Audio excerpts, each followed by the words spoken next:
Yeah, salute. This is Stic Man, Dead Prez, RBG for life, and you in tune to Ambrosia for heads. It's bigger than hip hop.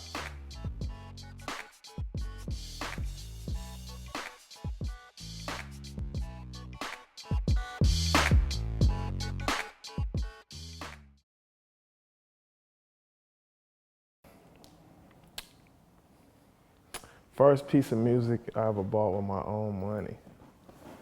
That's a good one, man. It might have been Raising Hell, Run DMC. Because I do remember buying that. That's the first thing I remember buying because it had the different covers. It had the purple one, the green one, I think a red one, and I wanted to get all three of them. So I would say that, I've been collecting music since way before hip hop though. Like I remember Prince records and stealing my sister's records, So yeah, but probably Run DMC that time. My brother, my brother, my big brother, he 8 years older than me. He so we had, you had the turntables, and we didn't have money for techniques and all that, so it would just be the basic turntable. And my mom always said, no scratching, don't be messing my turntable up. And so my brother bought this record home called, it was by a group called Whistle. And blah, blah, blah, blah, blah, blah, blah, blah, blah. And he was in, so he brought that home. I was like, what is this? And we just kept playing it and playing it. And then my brother used to draw little pictures and stuff. And he drew this little circle of a person's face and with a little afro on it and some headphones. And he drew another one with I guess, like a little microphone. And I remember him saying, that's the DJ. They play the records. And that's the MC, and they rap. And you gonna rap, and I'm gonna play the records. And that's how I started writing raps, and from my brother telling me, that's your job.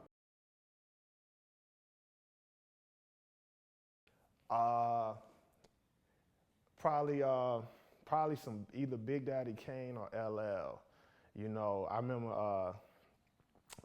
I used to be proud of myself for learning all Big Daddy Kane lyrics, writing them down, and on the margin I would write until there's a breath, and I would write, and then if there's a breath, I stop it, and I would learn how he's saying all these words.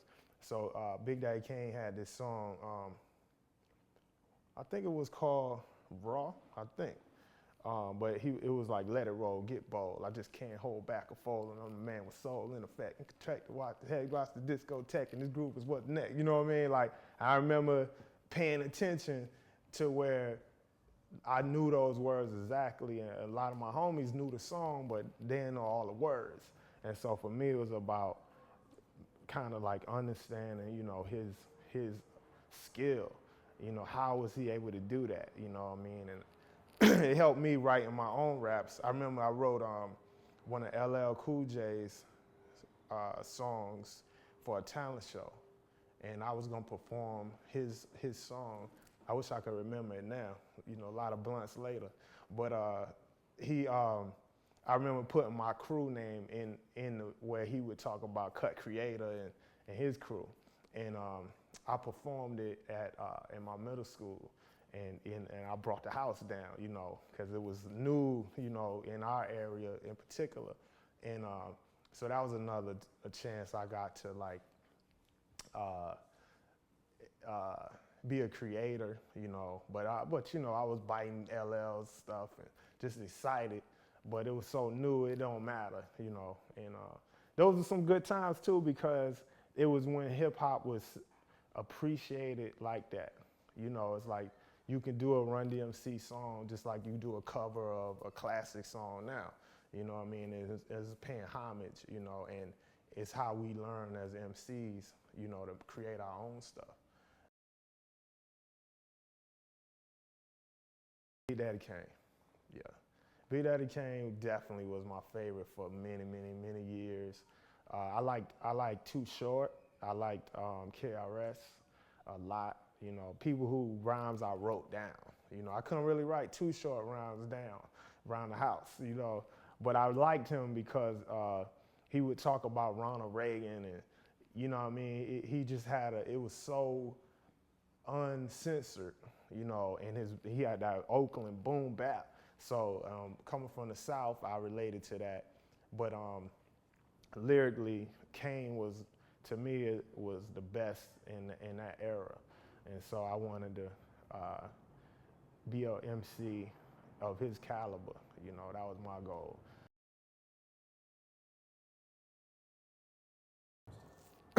Well, I mean, you know, my concept of hip hop is the culture is, like I said, it's black culture.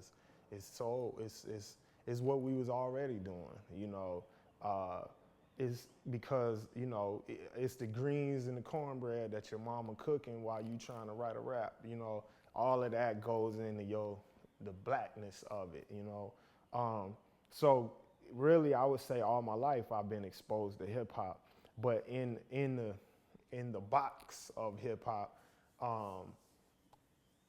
I was, I got in a contest against a brother who now is my brother-in-law. My sister married his brother, but at that time we was rivals. You know, him and his brother had a crew, kind of like LL and Cut Creator, and me and my brother, you know, basically were a crew too. But they was better than us at the time for sure. They had the equipment and they just had more going on. But I remember they had a contest in the garage and my brother was like, "You getting in it," you know. And so we went down there, put our little show together, did our song, and they did a Run DMC breakbeat. So automatically, you know, they just ripped it. And I remember, and then afterwards we had little egos, and then we got in a fight, and that whole experience was just, to me, it was like pure hip hop. It was like we had went from the breaking and the battling, and now it's words and egos and dominance in the area, and you know, so that was a time where I felt like I'm in it. I'm out here battling, you know what I mean, and trying to represent my hood and be the king where I stay at, you know. So yeah, but I had many strong moments. One probably one of the strongest moments for me in hip hop was around ninth grade. My teacher that had been my elementary school teacher, and she worked at the high school. I had never heard of Black history, right? Ninth grade, never heard of Black history, that concept. Never, other than music, you know what I mean? But like in my life outside of that, I never heard of Malcolm X, you know, none of the things that should be day one, right? And my teacher, long story short, they when we got to high school, they have this Black history program, right? And none of the students cared about it. It wasn't nothing that we owned, right? So I guess her outreach, she was trying to get more kids involved. So she knew I rapped and I had been in talent shows. So she said, "I'll let you do a rap." And I was like, "Yeah, I gotta do a rap about some history, but I wanna do my Big Daddy Kane rap." So I was like, "I wanna do it." So I started studying this. I put on Chill Rob G. He had an instrumentals of his stuff, right? And I was reading and just learning all this stuff and taking my little notes. And then long story short, I put together a song called Black as I Could Get out of that, right? And she was like, "Great, you can perform. Get on stage. We got a racist principal, Mr. Wade Nobles." And he's known for that, right? So I'm on stage and I'm saying my little verse. And one of the lines was, "I ain't no Uncle Tom, the hell with Uncle Sam," right? So, and that was as far as I went as far as profanity or whatever, right? But immediately, I'm just doing my rap, trying to get this political rap out the way so I can do what I really want to do, young ninth grader. And Mr. Nobles comes on stage and shuts my mic off, shuts the music off, and starts talking over me, right? And he created this big scene, like, this is obscene. We will not have disrespect of the flag and yada yada. He just starts this, right? So the whole auditorium, this one white girl is like, well, if it's the truth, why he can't say it?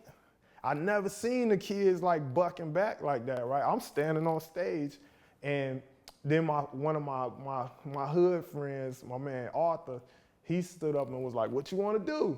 Like, whatever, we can set it, right? So I'm looking at him like, damn, am I in trouble? I don't even know this, right? So next thing I know, they shut the assembly down, and all the kids just start wilding. Like, they weren't going where they supposed to go, whoop-de-whoop. Next thing you know, glasses is getting broke, white boys is laying down on the ground. You know, it's kind of ugly. And after a little bit of control is regained, you know, in terms of the regular order of things, one of my friends come and get me, and he's like, yo, you got it. I was in an art class, and he came and get me, and he was like, yo, your mom's out front, right? I was like, my mom?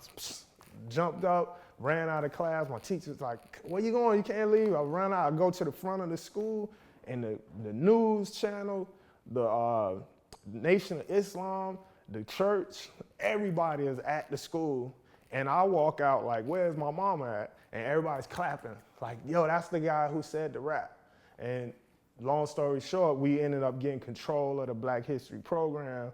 And I got put like it was me, you know what I mean, which I was just, you know, like I told you what I was doing, but the community needed a moment to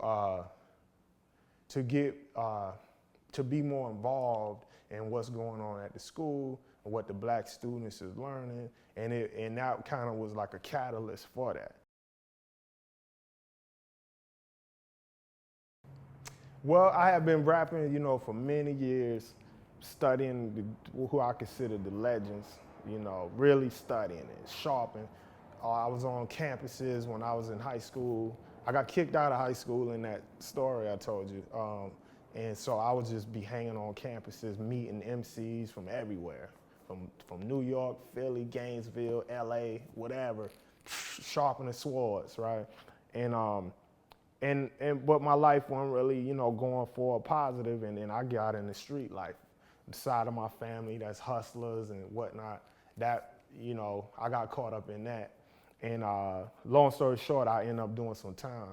And when I was locked up, I remember thinking, one of my homeboys, Abu, who taught me to use the ASR-10 to produce on, he was like, yo, man, you be wildin', and you need to like do music. Like, you got a talent, man. Like, you one of the best MCs. Everybody used to make me feel like I was the best MC, you know, and I'm like, man, I live in Florida.